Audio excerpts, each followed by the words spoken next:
नमस्कार दोस्तों। आपने थंबनेल में देख ही लिया होगा। ड्रीम 11 हटने के बावजूद बीसीसीआई की कमाई पर कोई असर नहीं।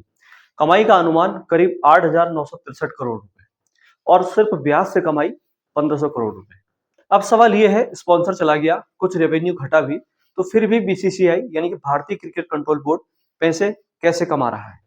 यही कहानी को आज हम पूरे डिटेल में समझेंगे और आखिर में आपको सब क्लियर हो जाएगा कि आखिर वो पैसे कैसे कमा रहा है। साथियों, बीसीसीआई का कहना है कि आने वाले फाइनेंशियल ईयर में उसकी कुल कमाई लगभग 8,963 करोड़ रुपए रह सकती है, यानी कि कोई बहुत बड़ा झटका नहीं। और यहाँ सबसे बड़ा ट्विस्ट तब आता है कि इसमें से 1,500 करोड़ रुपए सिर्फ ब्याज से होने वाली इनकम है। मतलब बीसीसीआई ने जो पुराना पैसा जमा किया है, इन्वेस्ट किया है, फिक्स डिपॉजिट जैसे इंस्ट्रूमेंट में लगाया है, अब वही पैसा पैसा बना रहा है। अब आते हैं ड्रीम 11 पर। जैसे कि आप लोग जानते ही होंगे, ड्रीम 11 पहले टीम इंडिया का स्पॉन्सर था।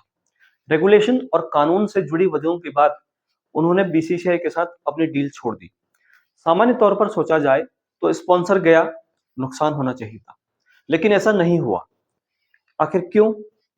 क्योंकि बीसीसीआई के पास पहले से बड़ी ब्रांड वैल्यू है, कई अलग अलग रेवेन्यू सोर्स हैं और लगातार नए स्पॉन्सर आते रहते हैं। यानी एक स्पॉन्सर गया तो दूसरे खड़े हो गए। साथियों, अब समझते हैं बीसीसीआई पैसा कहां कहां से कमाता है। इसका सबसे बड़ा सोर्स है media rights, TV plus digital broadcast. यही इसकी सबसे मोटी कमाई का जरिया है। जब भी भारत का मैच होता है, व्यूअरशिप रिकॉर्ड्स होती है और ब्रॉडकास्टर्स करोड़ों करोड़ रुपए चुकाकर राइट्स खरीदते हैं। दूसरा जरिया बीसीसीआई का पैसा कमाने का है, वो है आईपीएल यानी कि इंडियन प्रीमियर लीग। एक तरह से ये कैश मशीन है बीसीसीआई के लिए। Broadcast right, digital rights, team franchise fees, ads, यहां से बीसीसीआई को साल दर साल बहुत बड़ा हिस्सा मिलता है। तीसरा बड़ा इनकम सोर्स है बीसीसीआई का, वो है sponsorship. Jersey sponsor, kid sponsor, ground sponsor, title sponsor, सब अलग अलग डील्स होती हैं और हर डील करोड़ों में होती है। बीसीसीआई का इनकम सोर्स एक और भी है, वो है आईसीसी से हिस्सा। आईसीसी टूर्नामेंट से भी बीसीसीआई को पैसा मिलता है।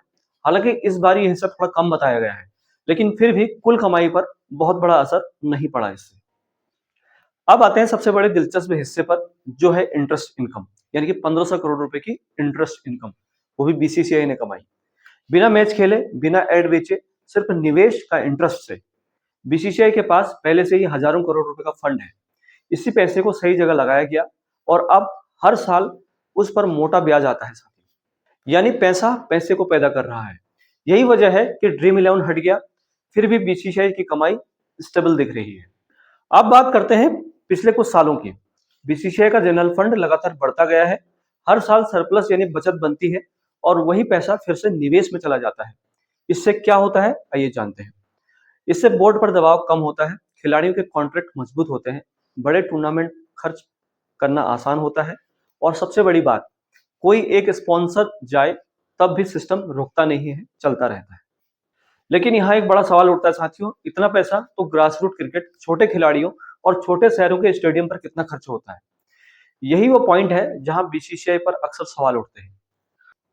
लोग कहते हैं अगर कमाई इतनी बड़ी है तो इंडिया के हर स्टेट में इंटरनेशनल लेवल की फैसिलिटी क्यों नहीं? ये बहस हमेशा चलती रहती है और शायद आगे आने वाले समय में भी बीसीसीआई इस पर और ज्यादा फोकस करे। साथियों, क्या ड्रीम 11 जैसी कंपनियां वापस आ सकती हैं? इसका जवाब है हाँ।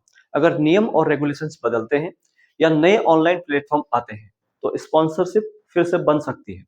क्योंकि सच तो ये है, भारत में क्रिकेट सबसे बड़ा मार्केट है और जहां मार्केट बड़ा है वहां ब्रांड्स हमेशा लाइन में खड़े रहते हैं। तो साथियों, सार ये है, ड्रीम 11 गया लेकिन बड़ा असर नहीं। 8,963 करोड़ का रेवेन्यू अनुमान है इसका और 1,500 करोड़ रुपए सिर्फ ब्याज से कमाई है बीसीसीआई की। मीडिया राइट्स प्लस आईपीएल इसकी रीढ़ है। बीसीसीआई दुनिया का सबसे अमीर क्रिकेट बोर्ड और यही वजह है कि बीसीसीआई आज भी सबसे पावरफुल क्रिकेट बोर्ड माना जाता है। तो दोस्तों, आपको क्या लगता है, बीसीसीआई को पैसा स्टेडियम, एकेडमी और छोटे खिलाड़ियों पर ज्यादा खर्च करना चाहिए या नहीं? अपनी राय हमें कमेंट में जरूर बताएं। वीडियो अच्छी लगी हो तो लाइक करें, शेयर करें और चैनल पर पहली बार है तो चैनल को सब्सक्राइब करना ना भूलें। मैं ऐसे ही आपके पास जानकारी लेके आते रहता हूं। मिलता हूं फिर से एक नई वीडियो के साथ, तब तक अपना ख्याल रखिए। नमस्कार, जय हिंद।